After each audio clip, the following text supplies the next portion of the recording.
Welcome to Prince shorthand house students. हमारा YouTube channel लगभग पिछले 1 साल से काम कर रहा है। बच्चों को डिक्टेट हम कर रहे हैं 80, 100, 120, 140, 160, 180 तक हम दे रहे हैं, जिससे मैं समझता हूँ रूटीन रेगुलर से लिखने वाले स्टूडेंट एक अच्छे लेवल पे जा रहे हैं, जॉब को अचीव कर रहे हैं। और हम डेली आपको देते हैं पिटमैन प्रोग्रेसिव मैगजीन से, और हमारी डेली उसमें डिक्टेशन डल रही है 80 प्लस 100, जो अभी मार्च की चल रही है, लगभग खत्म होने वाली है। इसी सीरीज में हम पहले भी करते थे। अब कुछ बच्चों का जो हाई लेवल का exam high court, supreme court etcetera रहेगा या पार्लियामेंट्री बोर्ड्स का रहेगा, उनकी अच्छी प्रैक्टिस के लिए हमने जो पहले डाली है 80 प्लस 100 फीमेल वॉइस में, और अब हम मार्च वाली मैगजीन को स्टार्ट कर रहे हैं। डेली आपको मिलेगी 800 वर्ड्स रहेंगे, 840 वर्ड्स प्रोग्रेसिव से। सर वीपी शर्मा जो इसको प्रोग्रेसिव मैगजीन को एवरी मंथ निकालते हैं, स्टूडेंट्स का अच्छा बेनिफिट लेते हैं। और मैं चाहता हूं कि इसको स्टूडेंट करने वाले सभी बच्चे इसका सब्सक्रिप्शन लें और मंथली अपने होम एड्रेस पे इसे पाएँ बाय कोरियर। तो आज जो हम डिक्टेशन दे रहे हैं मार्च की first and second 840 words, 120 plus 40 continue रहेगा, 120 प्लस 140 वर्ड्स ए मिनट। तो हम स्टार्ट कर रहे हैं exercise number 1 and 2। Ready? 120 words a minute. Start. I am happy to be with you this morning to inaugurate your annual session and to attend your national conference. Speaking at such important business conferences is a matter of pleasure for me. But before accepting the invitation from the organizers this time, I wondered whether the pleasure of inaugurating your annual session comes with a price tag, because for the third consecutive year the CII's annual session has been inaugurated by a different prime minister. Your president has said some good words about me in his welcome remarks. They are no doubt pleasing to my ears, but they also remind me of the enormous expectations people have from me and from my government. In the recently concluded general elections, the people have given a mandate to the BJP and its allies to govern. At the same time, it is a fractured mandate.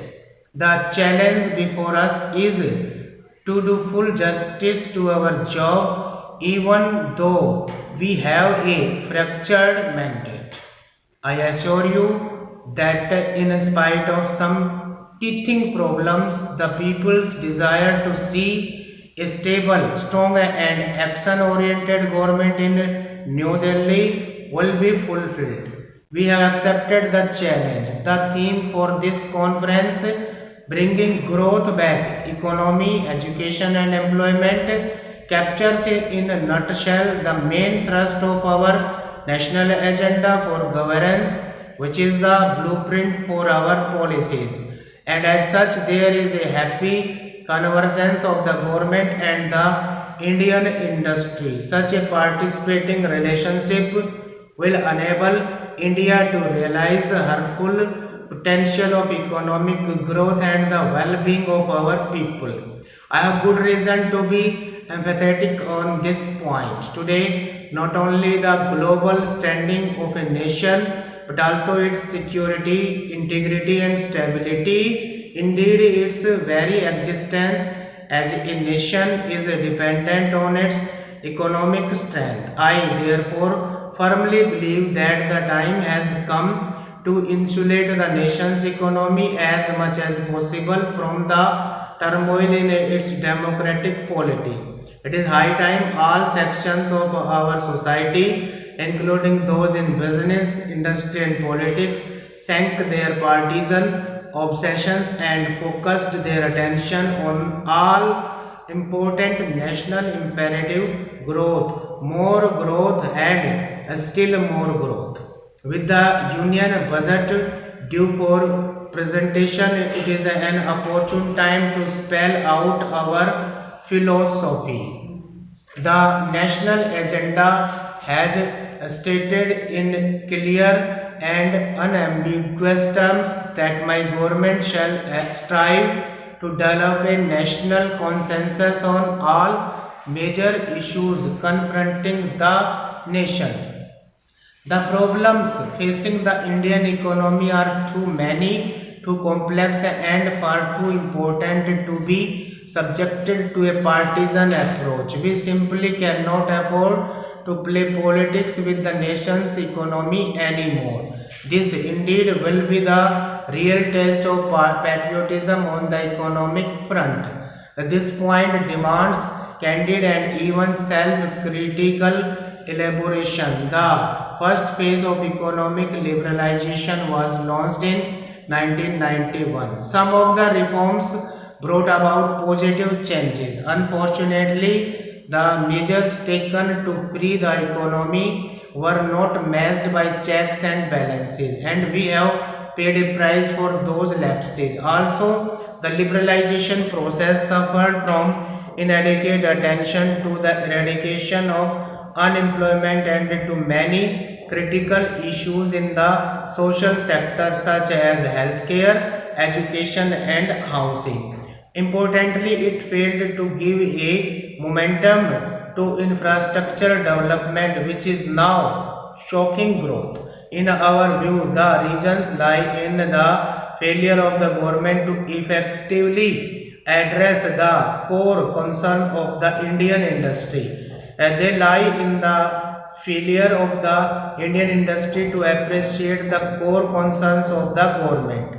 They also lie in the failure of both the government and the industry to convince the common man that he too has a vital stake in the reforms process. That is why during the election campaign, I repeatedly stressed that India urgently needs to reform the reforms process. To explain what we mean by this, let me first enumerate what I think are the three main complaints of the industry against the government. The three main complaints of the government against the industry, and also the three main complaints of the common man against both the government and the industry. The three chief complaints of the industry against the government are: one, industry thinks the government is the root cause of available delays owing to excessive controls. Even after 7 years of reforms, a typical industrialist is forced to spend considerable time in management of the government than in management of his own business. 2. Industry complains that the government takes too much but provides too little, and that too haphazardly. 3. The government is in all those areas of business in which it has no business to be there in the first place. Now let us look at the three chief complaints of the government against the industry. 1. Government feels that the industry does not share its social objectives. 2. The industry wants the government to govern well. Stop. Repeat. 140 words a minute. Start. I am happy to be with you this morning to inaugurate your annual session and to attend your national conference. Speaking at such important business conferences is a matter of pleasure for me. But before accepting the invitation from the organizers this time, I wondered whether the pleasure of inaugurating your annual session comes with a price tag, because for the third consecutive year the IIC's annual session has been inaugurated by a different Prime Minister. Your President has said some good words about me in his welcome remarks.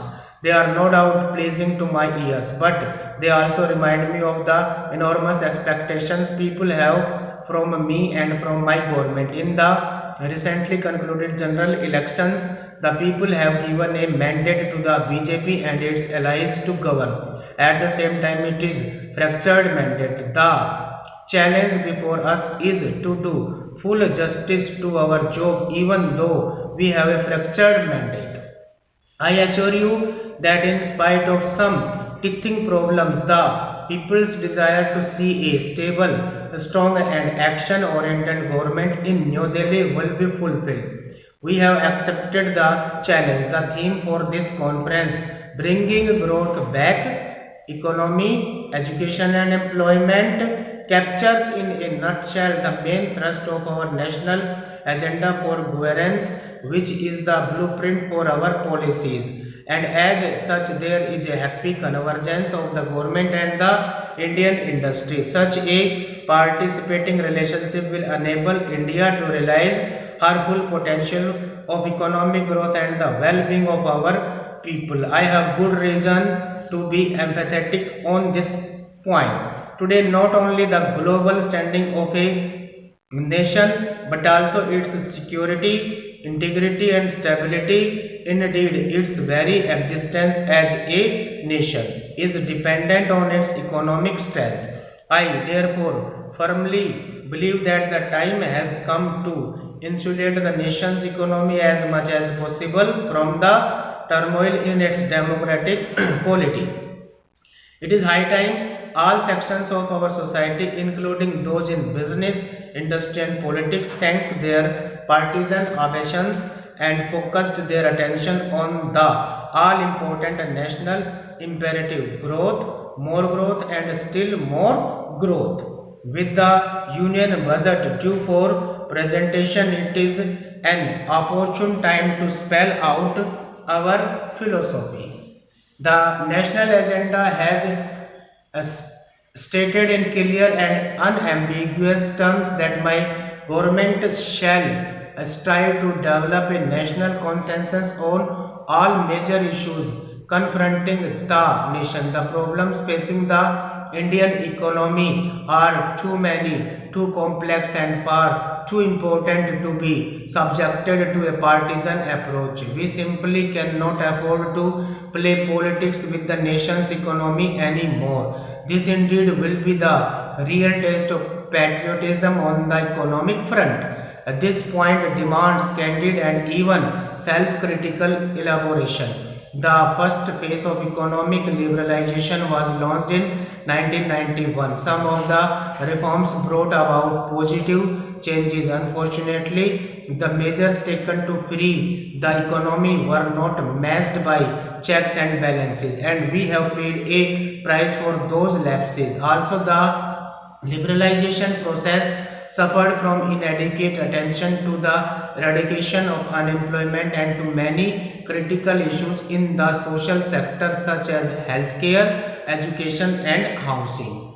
Importantly, it failed to give a momentum to infrastructure development, which is now shocking growth. In our view, the reasons lie in the failure of the government to effectively address the core concern of the Indian industry. They lie in the failure of the Indian industry to appreciate the core concern of the government. They also lie in the failure of both the government and the industry to conceive the common man that he too has a stake, a vital stake in the reforms process. That is why during the election campaign I repeatedly stressed that India urgently needs to reform the reforms process. To explain that we mean by this, let me first enumerate what I think we are three main complaints of the industry against the government, the three main complaints of the government against the industry, and also the three main complaints of the common man against both the government and the industry. The three chief complaints of the industry against the government are: one, industry thinks the government is the root cause of available delays owing to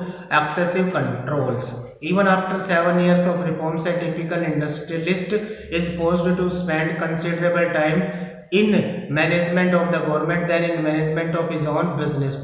2. Industry complains that the government takes too much but provides too little and that too haphazardly. 3. The government is in all those areas of business in which it had no business to be there in the first place. Now let us look at the three chief complaints of the government against the industry. 1. Government feels that the industry does not share its social objectives. 2. The industry wants the government to govern well. Stop.